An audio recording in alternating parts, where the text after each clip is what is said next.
Hello everyone, আসসালামু আলাইকুম। কেমন আছেন আপনারা সবাই? আমি আলহামদুলিল্লাহ ভালো আছি। অনেকদিন পর নতুন একটা ব্লগ নিয়ে আপনাদের সামনে চলে আসছি। আশা করি যে যেখানে আছেন ভালো আছেন। এটা হচ্ছে ফ্রাইডের ব্লগ। আমি রেডি করে রেখেছিলাম কিন্তু ভয়েস ওভার না দেওয়াতে আর শেয়ার করতে পারিনি। এই ভিডিওগুলো আমার লাস্ট শুক্রবার কিন্তু আমি এডিটের কারণে আর আপনাদের সাথে শেয়ার করতে পারিনি। যাই হোক অবশেষে আজকে শেয়ার করছি। শুক্রবারে মজার, মজার দুটো রান্না করেছিলাম। সেটারই ফুল রেসিপি, গোপন টিপস সবকিছু আপনাদের সাথে শেয়ার করব। তো আশা করি পুরো ব্লগ জুড়ে আপনারা থাকবেন। আর সকালবেলা উঠে একটু ড্রিংকস মানে আমি সকালবেলা একটা ড্রিংকস নিই যেটা আপনারা মোটামুটি যারা রেগুলার ব্লগ দেখেন তারা তো জানেন। সেটা খেয়ে তারপর নাস্তা-টাস্তা খেয়ে আমি রান্নাবান্নায় চলে আসছি। রান্না করছিলাম পাকি বিরিয়ানি যেটার ফুল টেস্ট আসবে কাচ্চির মতোই কিন্তু রান্না করব আমি পাকির স্টাইলে। এখানে প্রায় ২ কেজির মতো হচ্ছে মাটন আছে। এটার জন্য আমি ২ টেবিল চামচ করে টক দই নিয়েছি আর আদা রসুনও নিয়েছি প্রায় ২ থেকে ২.৫ টেবিল চামচ করে পার কেজিতে। আর ২ টেবিল চামচ করে হচ্ছে বাদাম বাটা। মানে এখানে সব রকমের বাদাম মিক্স করা বেটে নেওয়া আছে। দিয়েছিলাম শুকনা মরিচের গুঁড়ো, জিরা ধনিয়া গুঁড়ো আর হচ্ছে পরিমাণ মতো বেরেস্তা, প্রায় ২ মুঠো পরিমাণ বেরেস্তা আর হচ্ছে একটুখানি টমেটো সস, সয়া সস আর পরিমাণ মতো লবণ। মানে একটা মাংস রান্নার জন্য যা, যা লাগে তার বাহিরে আমি এখানে বাদাম বাটা আর হচ্ছে বেরেস্তা আর টক দই দিয়েছি। এর সাথে একটা বিরিয়ানি মসলা মানে কাচ্চি বিরিয়ানির মসলা দিয়েছি যেটা হ্যান্ডমেড। বিরিয়ানির জন্য আমি আলুটা কেটে নিচ্ছিলাম। কাচ্চি বা পাক্কি যেটাই বলেন, আলুটা একটু বড় সাইজের থাকে। তো সেই হিসেব করে আমি আলুটা কেটে নিয়েছি।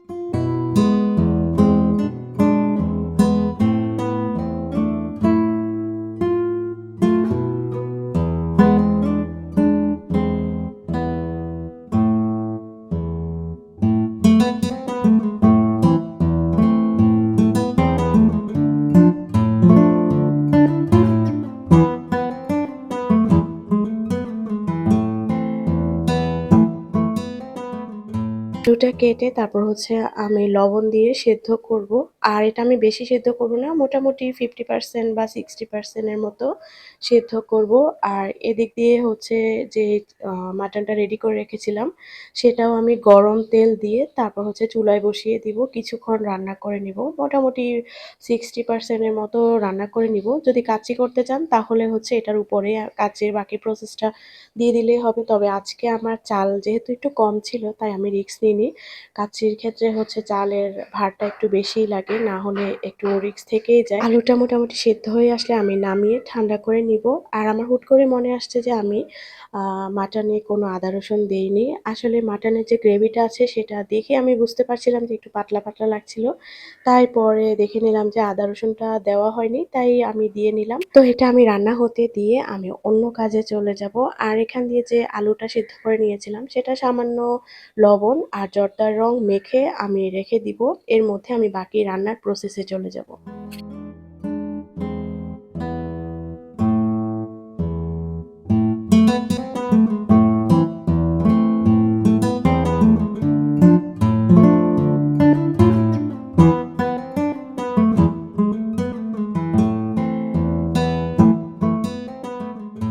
আর এখন আমি প্রিপারেশন নিচ্ছি হচ্ছে রোস্টের জন্য। রোস্টের জন্য চিকেন-টিকেন সবকিছু ধোয়া আছে। এখানে প্রায় ১৬ পিসের মতো রোস্টের মুরগি আছে।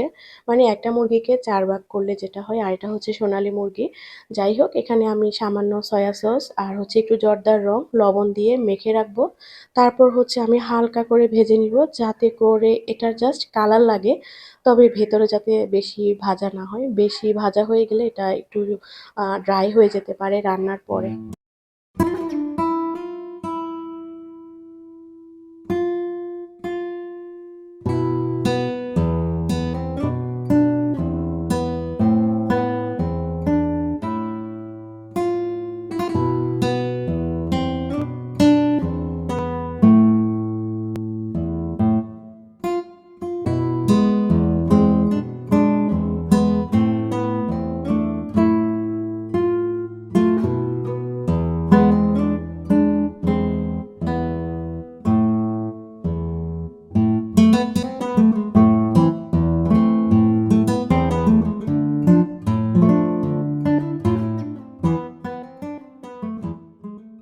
আপনারা দেখবেন যে বিয়েবাড়ির যে রোস্টগুলো আছে অনেকটা জুসি থাকে। মানে ভেতরে কেমনটা একটু জুসি থাকে, ড্রাই থাকে না। তো সেক্ষেত্রে এই যে চিকেনটা এটা খুব বেশি আমি ভাজবো না।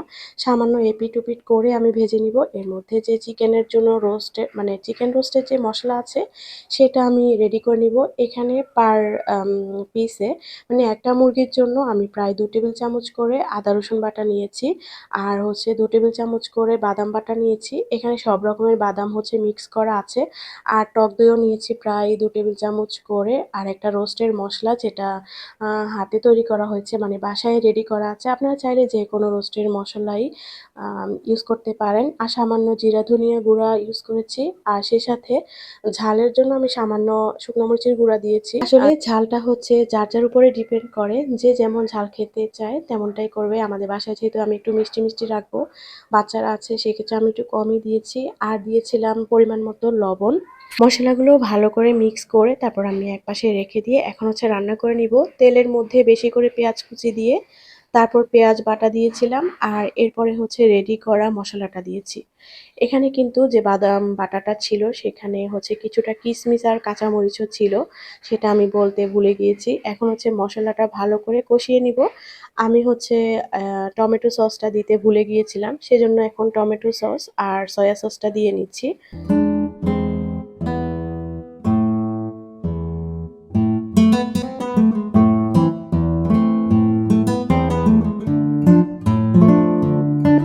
এই তো মসলাটা ভালো করে কষিয়ে তেলটা যখন উপরে উঠে আসবে তখন হচ্ছে আমি চিকেনটা দিব।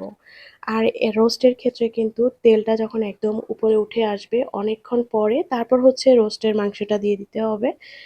আদারওয়াইজ রোস্টের মসলার একটা মানে গন্ধ লাগতে পারে। মসলাটা কষানোর উপরও রোস্টের টেস্টটা অনেক সময় ডিপেন্ড করে। যাই হোক, এখন আমি এখানে জর্দা রং আর লিকুইড মিল্ক মিশানো আম মানে দুধের সাথে আমি জর্দার রং মিশিয়ে সেটা দিয়ে দিয়েছি। সামান্য এখানে ঘিও মেশানো ছিল। রোস্ট রান্না হতে আমি বিরিয়ানির বাকি প্রসেসে চলে যাচ্ছি। আর আপনারা তো যারা কাচ্চি খান তারা জানেনই যে কাচ্চির আলুটা কেমন যেন একটা মিষ্টি থাকে, যেটা বিরিয়ানির চাউল মানে যে রাইসটা সেটার সাথে মেখে খেতে কতটা মজা লাগে। তো সেটারই গোপন টিপসটা আপনাদের সাথে আজকে আমি শেয়ার করছি। এখানে তেলের মধ্যে আমি ২ টেবিল চামচের মতো করে চিনি দিয়েছি। আর চিনিটা যখন গলে আসবে তখন জর্দার রং মাখানো যে আলুটা আছে সেটা আমি ভালো করে ভেজে নিব। এমনভাবে ভাজতে হবে যাতে করে চিনিটা লেগে যায়, মানে একটু ভালো করেই ভেজে নিতে হবে। এটা হচ্ছে একটা গোপন টিপস যেটা আপনাদের সাথে আমি শেয়ার করলাম। আশা করি এই প্রসেসে আপনারা একদম পারফেক্ট একটা রেস্টুরেন্টের মতোই কাচ্চি বিরিয়ানির টেস্টটা পাবেন।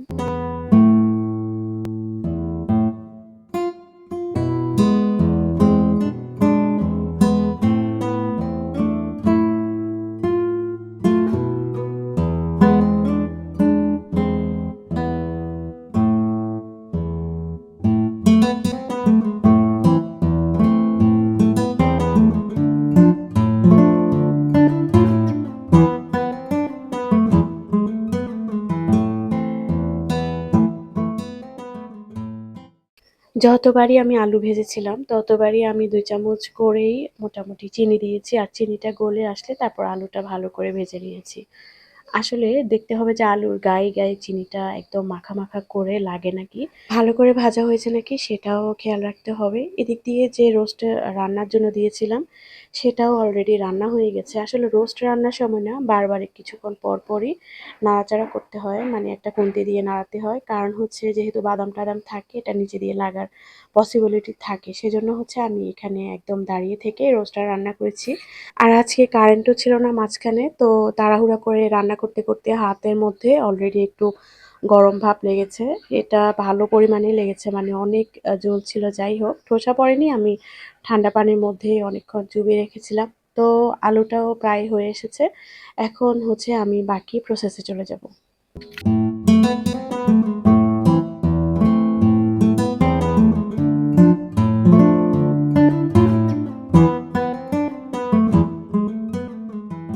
আমি যখন বাসায় রোস্ট রান্না করি তো ডিমটা অবশ্যই করা লাগে। আর ডিমটা সেদ্ধ করে এভাবেই আমি রোস্টের মধ্যেই দিয়ে দিই।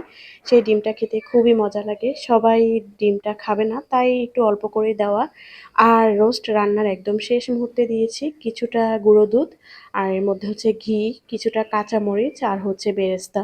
সবকিছু দিয়ে ১ মিনিটের মতো রান্না করে আমি চুলাটা অফ করে দিয়েছি। একদম মাখা, মাখা করে রোস্টটা নামিয়েছি। আরো ঝোল কমাতাম কিন্তু বাসার যে মেম্বার আছে সবাই মূলত একটু ঝোলটা পছন্দ করে। এখন হচ্ছে বিরিয়ানির জন্য চালটা আমি মেপে ভালো করে ধুয়ে নিব। আমি কিন্তু একটুও ভিজিয়ে রাখবো না, সাথে, সাথেই সিদ্ধ করে ফেলবো। আর এখানে পানি যখন বলক দিয়েছিল তখন পরিমাণ মতো লবণ, একটু তেল, কিছুটা কালো জিরা দিয়েছিলাম। আর হচ্ছে এখন আমি লেয়ারিং করব। একটা বড় ফ্রাই প্যানে যে রান্না করা মাংসটা দিয়েছিলাম, এর আগে আমি কয়েকটা তেজপাতা ছিটিয়ে দিয়েছি যাতে করে নিচে লেগে না যায়। আর হচ্ছে মাংসের উপরে কিছুটা তেল দিয়েছিলাম, মানে আলু ভাজার যে তেলটা ছিল সেটাও দিয়েছি, আর ভাজা যে আলুটা আছে সেটাও আমি লেয়ারিং করে দিয়ে দিয়েছি। কাচ্চি বিরিয়ানি যেভাবে বানাই জাস্ট ওইভাবে আমি এখন কয়েকটা জিনিস লেয়ারিং করে দিচ্ছি। সেগুলো হচ্ছে কিছুটা বেরেস্তা দিয়েছিলাম, গুঁড়ো দুধ, কিশমিশ আর হচ্ছে বিরিয়ানির মশলাও দিয়েছি। সেই সাথে সামান্য চিনি দিয়ে ভালো করে আমি লেয়ারিং করে দিয়েছিলাম। আর কয়েকটা কাঁচামরিচও আমি ছিটিয়ে দিয়েছি। আসলে এই রান্নাটা পুরোটাই কাচ্চি ফ্লেভারই পাওয়া যাবে, তবে আমি একটু রান্না করে নিয়েছি, ব্যাস এতটুকুই হচ্ছে ডিফারেন্স। আর যে মশলাটা সেটা হচ্ছে আমাদের হাতেই বানানো, মানে বাসায় বানিয়েছিলাম। আর যে পানিটা দিয়েছিলাম যে চাল সিদ্ধ হওয়ার জন্য, সেখানে আমি কিছুটা লেবুর রস দিয়েছি যাতে করে কালারটা হোয়াইট হয়ে যায়, মানে জিরা দেওয়ার পরে না একটু হলুদ কালার হয়ে যায়। সেই জন্য ওই হলুদ কালারটা কাটানোর জন্যই হচ্ছে একটু লেবুর রস দিলে এটা সাদা হয়ে যাবে। আর কাচ্চি একটু স্মোকি ফ্লেভারই থাকে, সেজন্য আমি একটু ফ্লেভার করে নিচ্ছিলাম।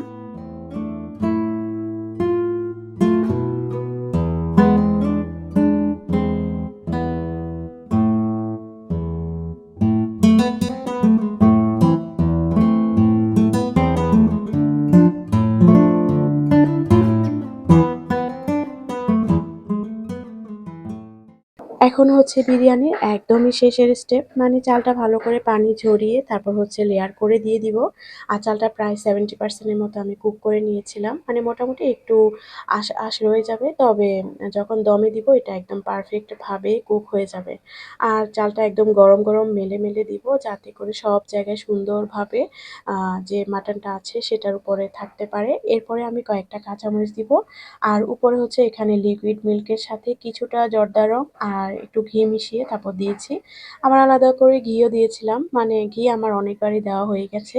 এরপর হচ্ছে বেরেস্তা দিয়ে জাস্ট হাই হিট থেকে লো হিটে আমি একটু দমে দিয়ে দিব। প্রথমে হাই হিট থাকবে মোটামুটি 5 মিনিটের মতো, তারপর হচ্ছে একদম লো হিটে এটা থাকবে প্রায় 20 মিনিটের মতো। ব্যাস এই 20 মিনিটের মধ্যেই মোটামুটি সুন্দর করে কুক হয়ে যাবে। রান্নাটা যদিও আমার আগের করা ছিল, কিন্তু আজকে আমার ভয়েস ওভার দিতে গিয়ে এত পরিমাণে প্যারা নিতে হয়েছিল। সারাদিন মোটামুটি ভয়েস ওভারই দিয়েছি, কারণ চারপাশে এত পরিমাণে শব্দ, মানে বাহিরে যে কনস্ট্রাকশনের কাজ চলছিল সেটার শব্দের জন্য আমি ঠিকঠাক মতো ভয়েস ওভারও দিতে পারছিলাম না। যাই হোক, একটুখানি বাইরে থেকে ঘোরাফেরা করে গোসল টোসল করে তারপর হচ্ছে এখন বিরিয়ানিটা দেখছিলাম যে এটা হয়েছে নাকি। একদম পারফেক্ট ভাবে এটা কুকড হয়ে গেছে, আর চালটা মাশাল্লাহ খুব সুন্দরই ঝরঝরা হয়েছে। আর আপনারা তো দেখতেই পাচ্ছেন মাশাল্লাহ মজাও হয়েছিল অনেক। তো আজকে একদম গোপন টিপস সহই আপনাদের সাথে আমি শেয়ার করেছি। আশা করি অবশ্যই বাসায় ট্রাই করতে পারেন।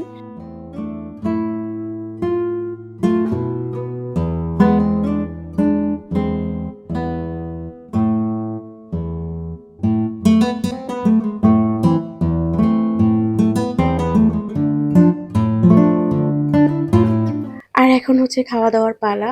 আমার আজকের রেসিপিটা কেমন লেগেছে অবশ্যই কমেন্ট করে জানাবেন। যদি ভালো লাগে অবশ্যই একটা লাইক দিবেন, সেই সাথে চ্যানেলটাও সাবস্ক্রাইব করে দিবেন।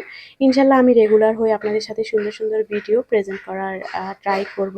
এই তো আমাদের আজকের লাঞ্চে, মানে ফ্রাইডের লাঞ্চে এতটুকুই ছিল।